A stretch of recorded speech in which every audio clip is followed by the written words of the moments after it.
Entre cinzas e esperança.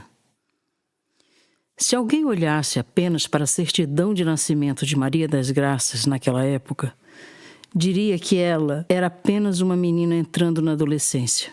Mas havia muito tempo que a infância lhe escapara pelas mãos. Desde cedo aprendeu que, para algumas meninas, brincar era um luxo distante. Acordava antes do sol nascer para preparar o café da manhã na casa onde trabalhava e morava. Depois vinham a limpeza, o preparo das refeições, os cuidados com as crianças e tantas outras tarefas que preenchiam seus dias até que o cansaço a derrubasse na cama. Enquanto via outras crianças seguirem para a escola, imaginava como seria segurar um caderno, aprender as letras, descobrir o mundo através dos livros. Imaginava como seria aprender a escrever cartas, a ler histórias inteiras sem depender da ajuda de ninguém, a assinar o próprio nome com firmeza.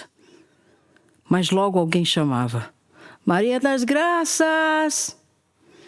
E ela voltava à realidade. A vida lhe repetia dia após dia que primeiro era preciso sobreviver. O corpo de menina transformou-se em corpo de mulher antes que ela estivesse preparada para isso. Chamava atenção sem desejar ser vista. Tentava esconder-se em roupas largas, nos silêncios e na discrição que aprendera desde pequena. Ainda assim descobriu, da forma mais cruel, que nem sempre o mundo protege as mulheres. Apesar da dureza da vida, havia nela uma doçura difícil de explicar. Gostava de observar o mar, ouvia histórias das mulheres mais velhas com atenção e acreditava nas pessoas com a sinceridade própria de quem ainda não conhecia toda a crueldade do mundo. Foi justamente essa confiança que quase lhe custou a própria vida.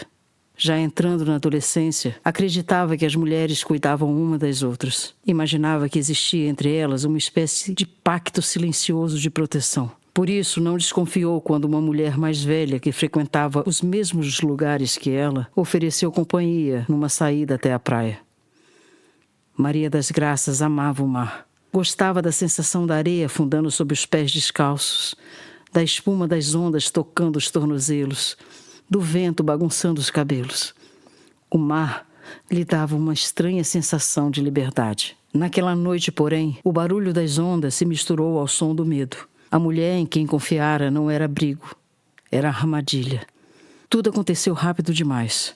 Um homem surgiu com violência. Ela tentou correr, tentou pedir ajuda, tentou entender o que estava acontecendo. Não compreendia por que aquela mulher permanecia ali, auxiliando quem lhe fazia mal. Lutou como pôde, implorou, chorou, mas suas pernas foram imobilizadas e sua voz sufocadas pelas ameaças. Sob a escuridão daquela praia, arrancaram-lhe mais do que as roupas. Arrancaram-lhe a inocência, a confiança, a crença ingênua de que o mundo era necessariamente um lugar seguro para meninas. Quando tudo terminou, disseram-lhe que a matariam caso contasse a alguém. Voltou para casa ensanguentada. Caminhava como quem carregava o peso do próprio corpo pela primeira vez. Sentia vergonha de algo que não havia provocado. Sentia medo. Sentia uma tristeza tão grande que parecia não caber dentro dela. Seu Farias percebeu. Homem simples, mas atento às dores alheias, notou que havia algo diferente naquela menina que sempre cumpria suas tarefas em silêncio. O que aconteceu, Maria? Ela baixou os olhos. Tentou esconder a dor. Não aconteceu nada, seu Farias. Mas o medo havia fincado raízes profundas dentro dela. Compreendeu então que precisava partir. Despediu-se da mãe. Levou consigo poucas roupas e muitas esperanças. Mãe, me dê sua bênção. Vou procurar trabalho melhor. Não vá, minha filha. Tenho medo de não lhe ver mais. Maria das Graças não sabia que aquele seria o último abraço entre as duas. Na cidade grande recomeçou. Cuidou de crianças, enfrentou humilhações, preconceitos e novos perigos. Mais de uma vez precisou deixar para trás o lugar onde vivia para preservar aquilo que tinha de mais precioso, a própria dignidade. Passou a ser perseguida por sua patroa, que a observava com desconfiança. A mãe daquela mulher assistia tudo indignada e tentava aconselhar a filha. Não conseguindo mudar a situação, resolveu ajudar Maria das Graças a encontrar outro lugar para morar e trabalhar. A nova patroa era uma professora gentil, respeitosa. Pela primeira vez em muito tempo, Maria das Graças acreditou que talvez as coisas começassem a melhorar. Mas o perigo novamente estava dentro da casa. O marido da professora passou a observá-la de forma insistente. Até que num dia que estavam sozinhos, aproximou-se sorrateiramente enquanto ela limpava o chão. Agarrou-a por trás e a jogou sobre o sofá. Maria das Graças debateu-se desesperadamente. Os gritos que conseguiu soltar foram suficientes para que a professora chegasse a tempo de impedir que a violência se consumasse. A patroa acreditou nela e a protegeu. E mais uma vez Maria das Graças precisou recomeçar. Tornou-se cuidadora de um casal de idosos. Dessa vez, encontrou acolhimento verdadeiro e foi tratada com respeito e com carinho. Chegou a se sentir parte da família. Foi nesse período que conheceu o homem que acreditou ser o amor de sua vida. Sonhou que poderia construir a família que nunca tivera. Desejava oferecer aos filhos tudo aquilo que lhe faltara: estudo, proteção, oportunidades. No início parecia possível, mas logo surgiram as ausências. As mentiras, o álcool, as marcas de batom, as noites em claro esperando por alguém que não chegava. Vieram os filhos, e com eles uma força que ela desconhecia possuir. Passou fome para alimentá-los, vestiu roupa emprestadas, enquanto tentava garantir o básico para as crianças. O marido dizia: "Se quiser comer, vá trabalhar. Não dou mais dinheiro para você." Na manhã em que saiu à procura de emprego, caminhava carregando mais esperança do que certezas. Próximo à empresa onde lhe disseram haver vagas, foi abordada por um senhor de fala serena que lhe perguntou onde ia. Depois de ouvir sua história, ele lhe disse o nome de quem deveria procurar ao chegar à empresa. Maria das Graças agradeceu e seguiu seu caminho.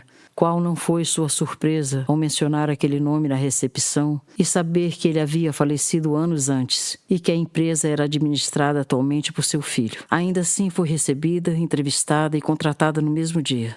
Até hoje Maria das Graças não sabe explicar quem era aquele senhor.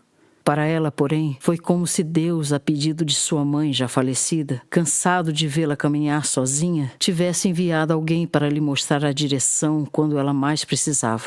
Conseguiu uma oportunidade que mudaria sua trajetória. Trabalhava com dedicação e sentia orgulho ao voltar para casa, carregando alimentos comprados com o próprio esforço.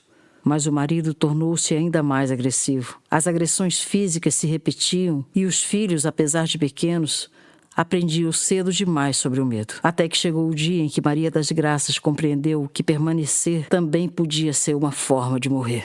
Quando voltou a ser atacada, defendeu-se. Pela primeira vez, escolheu a si mesma. Escolheu permanecer viva. Saiu daquela relação levando consigo apenas os filhos e a determinação de nunca mais permitir que alguém decidisse seu destino. Recomeçou outra vez, mudando-se para uma invasão. Criou os filhos sozinha. Trabalhou sem descanso. Quando finalmente começava a reconstruir sua casa, o fogo levou embora o pouco que possuía. Seus filhos escaparam por pouco, salvos pela coragem de um vizinho que arrombou uma janela para retirá-los das chamas. Maria das Graças chorou, mas não desistiu. Durante 3 meses viveu com os filhos sob uma barraca de plástico, no mesmo terreno onde antes havia uma casa. Permanecer ali era também um ato de resistência. Pouco a pouco, levantou novas paredes. Construiu outro lar. Educou os filhos com os valores que a vida lhe ensinara: honestidade, respeito e trabalho. Os filhos cresceram, vieram os netos. Ela continuou sendo porto seguro para todos. Hoje, quando olha para trás, Maria das Graças sabe que sua história não foi feita apenas de dor. Foi feita, sobretudo, de coragem. Coragem para partir quando foi preciso. Coragem para denunciar o que precisava ser rompido. Coragem para recomeçar quantas vezes fossem necessárias.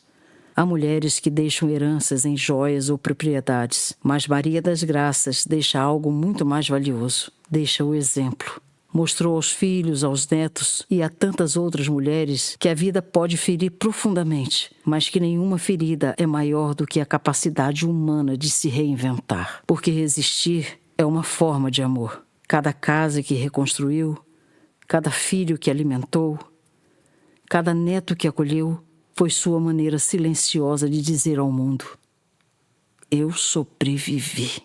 E mais do que sobreviver, ela viveu.